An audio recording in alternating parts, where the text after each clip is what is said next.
वंदे मातरम बच्चों, आज हम इस वीडियो में कक्षा 10 विज्ञान का पाठ 10 प्रकाश का परावर्तन तथा अपवर्तन पढ़ेंगे का भाग 3 पढ़ेंगे। मुख्य बिंदु, उत्तल दर्पण से बनने वाले प्रतिबिंब के नियम। उत्तल दर्पण से बनने वाले प्रतिबिंब जब कोई वस्तु अनंत पर स्थित हो, जब कोई वस्तु ध्रुव और अनंत के बीच स्थित हो। अवतल दर्पण के उपयोग, उत्तल दर्पण के उपयोग, दर्पण का सूत्र, आवर्धन और इन सभी बिंदुओं से संबंधित प्रश्न हल करेंगे। पहला है उत्तल दर्पण से बनने वाले प्रतिबिंब के नियम। पहला नियम है, जब कोई प्रकाश की किरण मुख्य अक्ष के समांतर आपतित होती है तब परावर्तन के पश्चात फोकस में से गुजरती हुई प्रतीत होती है ना। तो पहला नियम क्या है, जब कोई प्रकाश किरण मुख्य अक्ष के समांतर आपतित होती है तो परावर्तन के पश्चात किसमें से गुजरती है, फोकस में से। ये प्रतीत हो रही है, अर्थात डॉटेड लाइन है, इसका मतलब प्रतीत हो रही है, अर्थात यहाँ आभास हो रहा है कि यहाँ से गुजर रही है। दूसरा नियम है, जब कोई प्रकाश किरण फोकस में से आपतित होती है, ये फोकस में से क्या हो रही है, आपतित हो रही है, तो परावर्तन के पश्चात कहाँ से गुजरती है, मुख्य अक्ष के समांतर गुजरती है। तो आपतित किरण क्या हो गई, फोकस में से आने वाली किरण, और जा कैसे रही, परावर्तन के पश्चात मुख्य अक्ष के समांतर जाती है।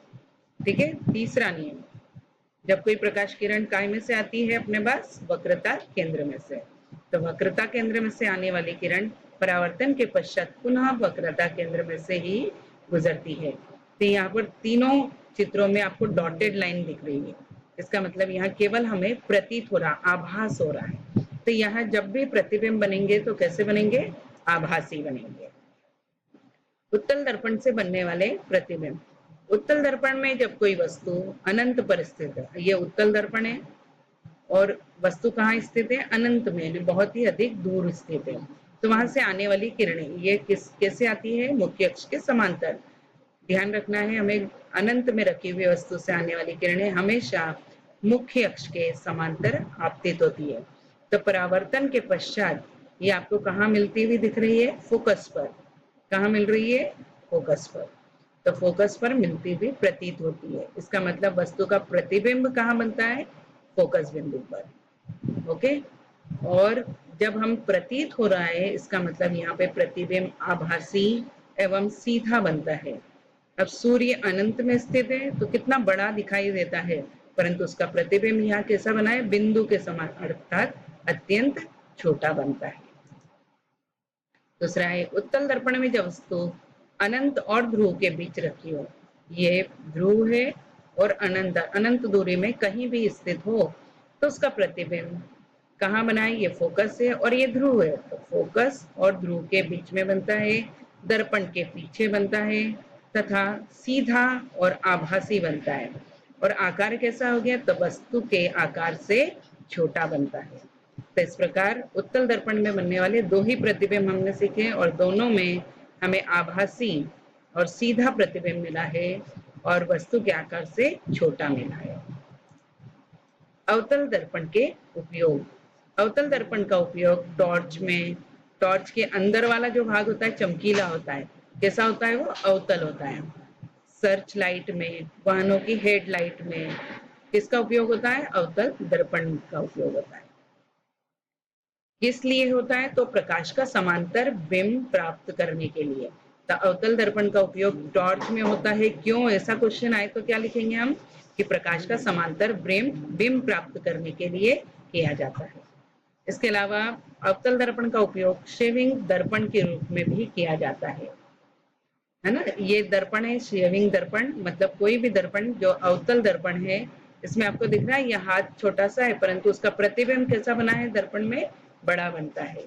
तो इसलिए चेहरे का स्पष्ट प्रतिबिंब या बड़ा प्रतिबिंब प्राप्त करने के लिए भी इसका उपयोग किया जाता है।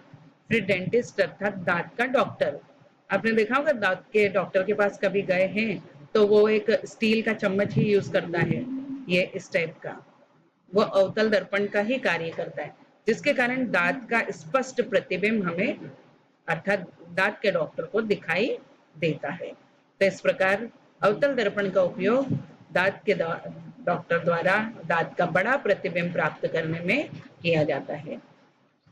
बड़े अवतल दर्पण का उपयोग सोलर फर्नेस मतलब सौर भट्टी में भी किया जाता है, जिससे सौर ऊर्जा एकत्रित होती है और हमें अत्यधिक मात्रा में ऊष्मा ऊर्जा प्राप्त होती है। तो सौर ऊर्जा को एकत्रित करने के लिए किसका उपयोग होता है? अवतल दर्पण का। उत्तल दर्पण के उपयोग। उत्तल दर्पण का उपयोग सामान्यतः वाहनों के साइड ग्लास के रूप में होता है। साइड मिरर जो होते हैं वो कौन से होते हैं? उत्तल दर्पण। क्योंकि ड्राइवर को वाहन के पीछे आने वाले वाहनों को आसानी से देख पाता है, क्योंकि उत्तल दर्पण में सीधा, आभासी और स्पष्ट प्रतिबिंब प्राप्त होता है। चित्र में भी देखिए आप, ये है उत्तल दर्पण, इसमें पेड़ का सीधा प्रतिबिंब है, कार का भी सीधा प्रतिबिंब है, यहाँ पे गाड़ी दिख रही है उसका भी सीधा प्रतिबिंब, स्पष्ट प्रतिबिंब प्राप्त होता है। तथा ये उत्तल दर्पण का उपयोग जितने भी हमारी सोसाइटी होती है वहां यदि अंधा मोड़ है तो वहां भी इसका उपयोग किया जाता है। क्यों किया जाता है? तो ये बड़े एरिया को कवर करता है, इससे एक्सीडेंट होने से भी बचता है और प्रतिबिंब भी हमको स्पष्ट दिखाई देते हैं। दर्पण का सूत्र। गोलीय दर्पण में ध्रुव से वस्तु की दूरी को क्या किससे दर्शाते हैं? स्मॉल यू से प्रदर्शित किया जाता है। फिर दर्पण के ध्रुव से प्रतिबिंब की दूरी को स्मॉल वी द्वारा प्रदर्शित करते हैं। ध्रुव से मुख्य फोकस तक की दूरी को एफ द्वारा, स्मॉल एफ द्वारा प्रदर्शित करते हैं। तो वस्तु की दूरी, प्रतिबिंब की दूरी तथा फोकस दूरी के बीच संबंध स्थापित करने वाले सूत्र को दर्पण का सूत्र कहते हैं। तो 1/u plus 1/v is equal to 1/f। तो 1/u मतलब 1/, वस्तु की दूरी प्लस 1/, प्रतिबिंब की दूरी बराबर 1/, फोकस दूरी। यदि इन तीनों में से किन्हीं दो के मान यदि हमें प्राप्त है या मालूम है तो हम तीसरे का मान निकाल सकते हैं। तो विभिन्न प्रकार के गोलीय दर्पणों के लिए, वस्तु की सभी स्थितियों के लिए इस सूत्र का उपयोग करके हम वस्तु की स्थिति, प्रतिबिंब की स्थिति तथा फोकस दूरी ज्ञात कर सकते हैं। अब आवर्धन। आवर्धन का मतलब होता है कि प्रतिबिंब कितना बड़ा है या कितना छोटा है। तो प्रतिबिंब की ऊंचाई तथा वस्तु की ऊंचाई के अनुपात को आवर्धन कहते हैं। तो प्रतिबिंब की ऊंचाई तथा वस्तु की ऊंचाई के अनुपात को हम क्या कहते हैं? आवर्धन। इसे स्मॉल m द्वारा प्रदर्शित करते हैं। तो m इज इक्वल टू हो गया है प्रतिबिंब की ऊंचाई बटे वस्तु की ऊंचाई। प्रतिबिंब की ऊंचाई को h डैश द्वारा प्रदर्शित करते हैं, जबकि वस्तु की ऊंचाई को h द्वारा प्रदर्शित करते हैं। तो सूत्र क्या बन गया? m is equal to h dash upon h। जब आवर्धन का मान यदि धनात्मक है, यदि आपको परीक्षा में पूछा कि आवर्धन का मान यदि धनात्मक है तो प्रतिबिंब कैसा बनता है, तो धनात्मक है इसका मतलब कैसा बनेगा? आभासी और सीधा बनता है। धनात्मक है इसका मतलब ये है कि आभासी और सीधा बनता है। ये वस्तु है और ये उसका प्रतिबिंब है। यदि आवर्धन का मान ऋणात्मक है, अब देखिए ये वस्तु है ऊपर और उसके नीचे क्या बना है? प्रतिबिंब। तो ये क्या हो गया?